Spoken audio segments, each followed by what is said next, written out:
L'élection des membres du bureau définitif de l'Assemblée provinciale du Quilou a eu lieu le 29 mars dernier. Le député provincial élu Vidio Farke Kumpel a été élu président, Serge Maseka le vice-président, Désiré Yévé la Debandougoville les rapporteurs, David Mbaza le rapporteur adjoint et Sylvain Diasso des Boulungu les questeurs. Un des candidats à la questure, l'élu de Kikwit, Joël Kibila Bampia, a perdu au premier tour avec 11 voix. Qu'est-ce qui n'a pas marché? Va-t-il désarmer? Quel sera son avenir au sein de l'Assemblée provinciale? Monsieur le député, bonjour. Bonjour, Jonathan. Vous avez perdu dès les premiers tours à 11 voix, alors que vos adversaires, ceux qui, avec nous, vous étiez en train de compétir pour les postes, sont allés au second tour. À la fin, un député a été élu questeur. Qu'est-ce qui n'a pas marché? Bon, dire que ça n'a pas marché, peut-être c'est pas ce que moi je vais dire.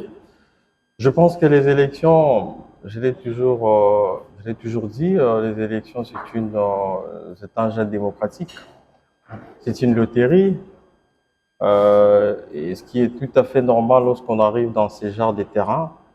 Il faut attendre soit à une victoire, soit à peut-être perdre ce qu'on voulait avoir. Eh bien, nous avons tout donné, nous avons travaillé. Il faut rappeler que nous sommes arrivés au bureau d'âge. Nous étions au bureau comme questeurs, faisant aussi office du rapporteur qui était empêché, un empêchement très prolongé, ce qui a fait que nous puissions assumer en même temps ou cumuler la fonction du questeur et du rapporteur. Et donc, comme c'est un jeu démocratique, allais-je dire, c'est tout à fait normal. Nous avons mis tout en place pour que ça marche, mais si ça n'a pas marché, écoutez, on ne va pas s'arrêter là, on passe à autre chose. Mais le député provincial Joël Bilaba a battu, réconforté, ou bien c'est une nouvelle leçon? Ben, écoutez, c'est comme ça, c'est même l'essence même de la vie. Des fois, on ne peut pas tout avoir, mais lorsqu'on n'arrive pas à avoir ce qu'on voulait au départ, je crois qu'on retient la leçon. C'est aussi une expérience et ça nous donne encore beaucoup plus de force pour aller de l'avant et pourquoi pas aller chercher d'autres ambitions. Mais votre analyse personnelle du déroulement de ces élections, on a vu, il y a un bon nombre de postes, on est allé au second tour. Avant même le second tour, il y a eu du suspense pendant plus d'une heure. On ne sait pas qu'est-ce qui s'est passé exactement et on est rentré, voilà. Écoutez, c'est une élection qui exige que le vainqueur soit élu avec une majorité absolue. Nous sommes dans une assemblée tellement complexe, plus de 47 députés. Alors, la compétition à ce genre d'enjeu au niveau du bureau voudrait que le meilleur soit élu avec plus de 25 ou 24 voix. Et ce qui a fait qu'au premier tour, les voix étaient partagées. Surtout, il faut rappeler que dans ces postes, il y avait 3 challengers. Et donc, c'était pas depuis normal de s'attendre à un deuxième tour, parce que moi, j'ai raflé des voix, les deuxièmes également, et puis ainsi que celui qui a fait le plus nombre de voix que nous deux. C'était tout à fait normal que nous partions au deuxième tour. Alors, c'est normal, il faut un peu plus de temps, parce que c'est quand même une plénière qui va prendre beaucoup d'heures, et puis les députés avaient besoin d'avoir une petite trêve, question de revenir avec beaucoup plus d'énergie et pourquoi pas continuer avec les élections. Voilà, je pense que c'est comme ça que ça se passe généralement dans cette assemblée lorsqu'il y a une élection au deuxième tour. Donc il y a quand même un temps qui est observé, mais cela ne veut pas dire qu'il y a beaucoup de choses qui vont se passer dans le couloir. C'était des élections crédibles, transparentes, d'après vous? Oui, effectivement, il n'y a pas. Je pense que ce sont des élections qui ont été organisées dans le meilleur des conditions.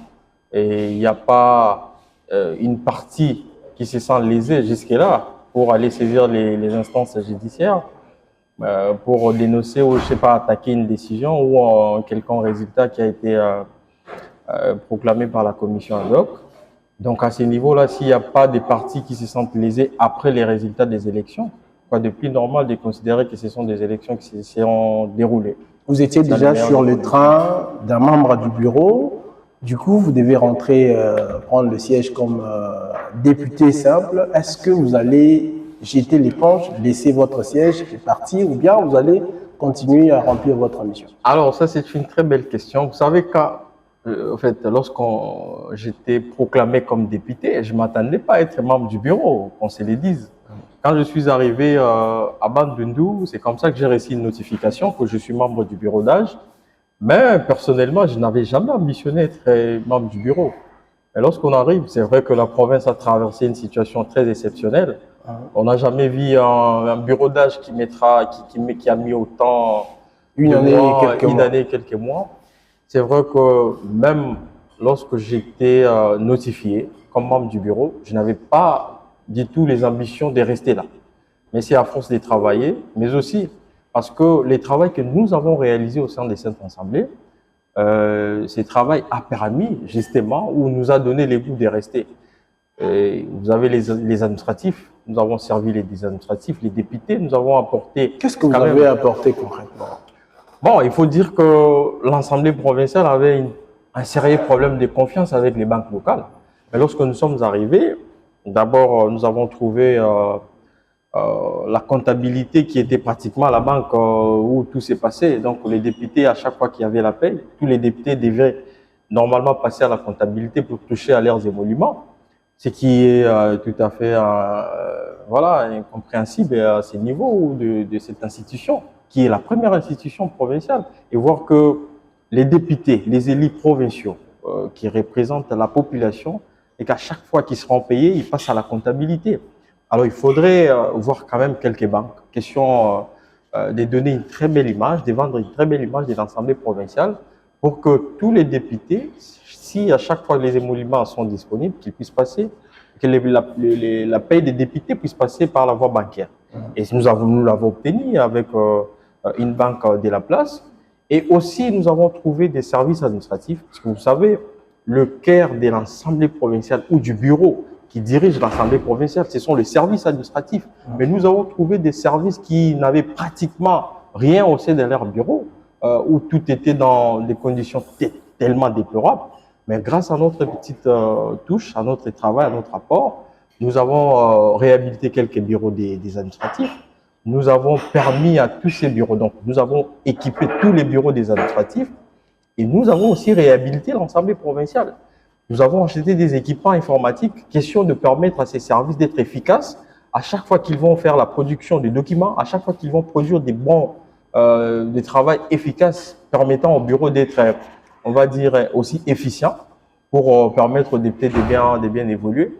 Et donc, c'est les travaux que nous avons réalisés. Et encore, nous avons trouvé les chefs des bureaux qui, à mon avis, n'avaient pas de primes, ce qui est déplorable.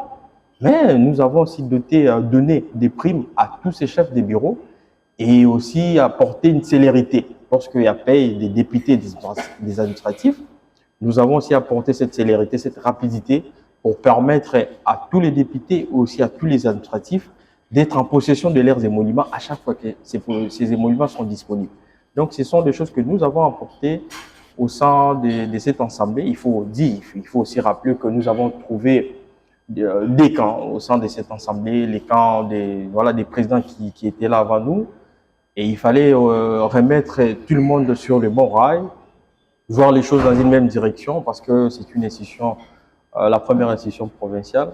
Donc nous avons réalisé beaucoup de choses et d'ailleurs, c'est toutes ces réalisations qui ont fait que nous soyons réclamés par les administratifs, même par les députés, de continuer avec cette vision, de continuer donc de postuler des nouveaux pour rester dans le bureau, question de matérialiser alors de manière totale cette vision ou ces petits travaux que nous avons apportés au sein de l'Assemblée provinciale. Vous avez été porté au bureau, questeur. Votre avènement a inspiré bon nombre de jeunes, que ce soit à Bandundu, à Kikwit, partout ailleurs. Est-ce que lorsque vous cédez ces fonctions, vous laissez tomber, les ambitions se limitent, ou bien vous continuez à travailler, ou vous rêvez peut-être un poste ministériel dans l'avenir? Ah ben, en tout cas, l'avenir, il n'y a que Dieu qui connaît, mais ce qui est vrai, c'était pas notre première ambition, moi encore la dernière. On est député d'abord pour défendre la population qui nous a donné ces mandats. Et il faut dire que depuis que j'étais élu député, je suis resté dans le bureau. J'avais aussi la soif de passer devant ces perchoirs. Question de, voilà, de défendre alors de manière, je vais dire, très efficiente la population qui m'a donné ces mandats. J'ai besoin de faire ce travail. Mais, et puis les ambitions, elles sont toujours là. On a beaucoup d'ambitions. Et il y a que Dieu qui va nous conduire et il sait comment nous allons rebondir avec, je sais pas, peut-être une fonction ministérielle, peut-être quelque chose. Mais les ambitions, elles sont toujours là. Elles sont toujours là. Mais pour l'instant, nous sommes députés provinciaux et nous allons servir la population et parce que c'est une assemblée constituée de beaucoup de jeunes. On sent que les députés qui sont là ont vraiment envie de travailler et nous allons voir les jours qui vont suivre comment les choses vont se dessiner. Votre passage à la question, c'était une belle expérience. Qu'est-ce que vous en tirez comme leçon aujourd'hui? En tout cas, c'était une très belle expérience. Je suis fier de ce que moi j'ai réalisé au niveau de l'Assemblée provinciale. Et ce n'est pas parce que moi je l'ai dit, mais voilà, il y a beaucoup de gens, beaucoup de députés, même dans la ville. Tout le monde a apprécié les travaux que nous avons réalisés à l'Assemblée provinciale. Je crois que c'est une très belle expérience qui va encore nous servir, pourquoi pas, à aller chercher d'autres ambitions parce que nous avons laissé quand même un bilan qui est très largement positif. Et donc, je pense que cette expérience va nous servir, pourquoi pas d'aller chercher d'autres choses pour servir à la province et pour servir surtout la population qui nous a donné ces mandats de députés provinciaux. Après vous, dans ces bureaux, Maître Sylvain Diasso s'y annonce, il a pris fonction avec les bureaux définitifs. Ça sera une tâche facile. Qu'est-ce que vous lui conseillez? Je le connais, c'est un excellent avocat et avec beaucoup d'expérience, un avocat très intelligent. Et puis, j'ai confiance, je crois qu'il va faire un bon travail. Et puis, c'est vrai que c'est quand même une nouvelle expérience. Il n'a jamais été questeur membre du bureau. Et je crois que sûrement, il aura le temps pour apprendre d'autres choses. Mais j'ai confiance en lui. Je pense qu'il va faire un bon travail et je ne doute pas de ses compétences. La nouvelle de votre chèque après cette élection a créé de la panique à Kikwit principalement. Il y a des jeunes qui se disaient est-ce qu'il n'est plus député? Qu'est-ce qui est arrivé? Est-ce qu'il a abandonné? Qu'est-ce que vous pouvez dire aujourd'hui à ces nombreux jeunes de Kikwit qui vous suivent en Sénégal? Alors, un message très particulier, c'est à toute la population kikwitoise. Je vous dis d'abord merci. Merci pour toutes les prières, merci pour tous les efforts, merci pour le soutien, surtout pour l'accompagnement. Et à chaque fois que je tombe sur le message, à chaque fois que je tombe sur voilà, tout ce qui a trait avec la population kikwitoise et qui me concerne, je suis vraiment touché. Et je pense que c'est vraiment une source de motivation supplémentaire. De voir que nous sommes portés et très aimés par la population, ça nous donne encore beaucoup d'envie, beaucoup de courage et d'aller chercher d'autres ambitions pour servir cette population. Alors, ce que je voudrais dire à cette population, il ne faut pas décourager. Ayons toujours ces morales haut parce que nous n'avons pas perdu la fonction de député. Nous sommes toujours députés. C'est vrai qu'ils m'ont connu comme député et questeur à l'Assemblée provinciale. Pour eux, c'était une fierté d'avoir un DLR au sein du bureau de l'Assemblée provinciale. Et surtout que les deux députés, les deux candidats de Kikwit ont perdu. Exactement, donc c'est vraiment une mauvaise nouvelle pour la population kikwitoise. Mais ce n'est qu'un début, il y a beaucoup de choses, il y a beaucoup de, voilà, je dirais beaucoup d'opportunités pour les députés, pour nous députés de la ville de Kikwit, de cette circonscription qui sont au niveau de l'Assemblée provinciale. Il y a encore beaucoup d'opportunités qui nous permettront justement de bien servir et de bien défendre la ville de Kikwit. Nous les faisons, nous les faisions avant et nous allons encore le faire mieux. Donc, apaisez-vous. Ce n'est qu'une bataille perdue, mais nous n'avons pas perdu les combats. Les combats est celui de vous défendre, de défendre cette population, de représenter valablement cette population, de porter au niveau de l'Assemblée provinciale tous les problèmes qui dérangent cette ville, qui dérangent cette province, et particulièrement la ville de Kikwit. Nous connaissons tous les maux qui rogent cette ville de Kikwit. Et donc, ça, nous allons continuer à les faire pour permettre à cette ville, pourquoi pas, de se retrouver sur le bon chemin qui va apporter des développements et pourquoi pas les développements au sein de notre province. Nous allons continuer à travailler apaisez-vous, soyons calmes. Il y a encore des bonnes et des belles choses qui vont arriver. Le bureau définitif est installé. Il vous reste 3 ans et quelques mois pour l'Assemblée provinciale, pour cette législature. Comment vous allez vous y prendre avec tout ce qu'il y a comme tâche, tout ce qu'il y a comme responsabilité? La célérité du bureau définitif est une urgence. Je crois que ce bureau est totalement conscient de la situation ou du temps que nous avons perdu depuis le début de la législature. Et je pense que le bureau, aujourd'hui, c'était l'ouverture de la session ordinaire. Et dans quelques heures, je crois, on va élire le gouverneur et puis les sénateurs. Je pense que le bureau doit être beaucoup plus rapide et avoir cette célérité de mettre en place toutes les commissions permanentes et aussi voilà, de commencer avec tout ce qui a trait aux travaux parlementaires. Je pense qu'avec une bonne célérité et rapidité relativement à ces travaux parlementaires, ça permettra à la province de continuer et pourquoi pas et aussi de commencer à travailler question de servir la population qui nous avait donné mandat.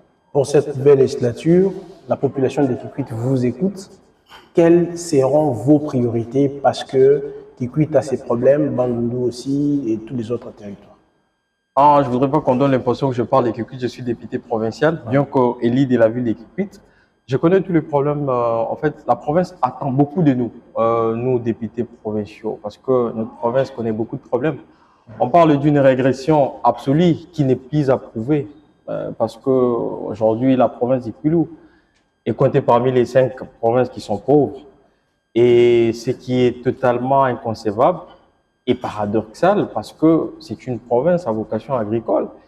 Et je pense que avec les gouverneurs, l'avènement du gouverneur qui sera élu dans quelques heures, je pense qu'ensemble, avec une très bonne collaboration avec l'Assemblée provinciale et l'exécutif, cette collaboration permettra à ce que cette province puisse évoluer en termes de tous les secteurs qui concernent le développement de notre province. À Kikwit, surtout, on vous attend avec la question des Kakobola, votre plaidoyer, parce qu'il y a eu beaucoup d'annonces. Le gouvernement central s'y est investi. On a annoncé pour mois de janvier, mois de juin, fin de l'année. Et jusqu'aujourd'hui, la première ministre a été sur place. Elle a donné l'instruction. Jusqu'aujourd'hui, on continue à attendre. Donc, il y a beaucoup d'enjeux. Déjà, il faut rappeler que le projet de Kakobola est totalement financé par le gouvernement central. Mais nous, à notre niveau, on essaie quand même de faire des plaidoyers. Vous l'avez dit, la première ministre était ici. C'était une première d'ailleurs pour elle de faire, de palper du doigt toutes les réalités que connaît cette province du Kwilu. Et nous avons fait des plaidoyers, nous avons parlé avec la première ministre, surtout ces problèmes des Kakobola, qui connaît beaucoup de retard. Il n'y a pas de financement. Les gens qui travaillent là-bas acquisent beaucoup de retard en termes de leur paiement. Et les financements qui ne viennent toujours pas. Mais nous avons été rassurés par la première ministre. Elle nous a promis, dès son retour à la capitale de Kinshasa, elle va s'y mettre, elle va s'étaler sur ces projets des Kakobola, question de finaliser avec tous les travaux qui restent jusque-là pour alimenter tous les territoires qui seront concernés par ces projets de Kakobola. Et donc, les gouverneurs qui seront aussi mis en place, nous allons faire des propositions parce que c'est vrai que c'est un projet qui dépend totalement du gouvernement central, mais je pense que cette province a tellement beaucoup de potentialités que le gouverneur, une fois qu'il est installé, on peut s'y mettre, on peut travailler pour, pourquoi pas voir dans quelles possibilités permettre à ces projets d'aller jusqu'au bout. L'élection du gouverneur, c'est déjà pour ces 2 avril, juste quelques heures. Quel choix vous allez opérer et quels seront les défis qui devront être relevés par le futur gouverneur? Les défis sont nombreux et détaillés. Je pense que le gouverneur qui sera élu le 2 avril a que le meilleur profil pour nous comme électeurs au sein de l'Assemblée provinciale. Je crois que c'est quelqu'un qui, on parle des compétences, c'est quelqu'un qui aura, qui sera compétent pour gérer cette province avec toutes ses réalités. Parce qu'aujourd'hui, on parle du meilleur refrain. Non, mais écoutez, malheureusement, les réseaux sociaux ont toujours une sorte de spéculation négative parce que il est rare de voir, en tout cas ça c'est dans notre culture congolaise, À chaque fois, si on parle de prouesse, il est quand même difficile de voir ça sur les réseaux sociaux. Mais s'il y a des spéculations qui vont dans le sens de détruire les images ou l'image qui représente les élus provinciaux, voilà, c'est déplorable, mais malheureusement, c'est une réalité qui n'est pas du tout vraie. Mais je pense que les députés qui sont au sein de l'Assemblée provinciale du Koulou sont pleinement conscients que notre province a beaucoup de problèmes et pour remettre cette province sur le bon rail, il nous faut un profil qui soit tout de même compétent et un profil qui va apaiser ou, je dirais même, faire renaître cet espoir parce que la population n'a plus d'espoir sur ce que nous faisons. Mais il faut nous avoir un profil, de par ses compétences et par la grande vision qu'il a pour cette province du Koulou.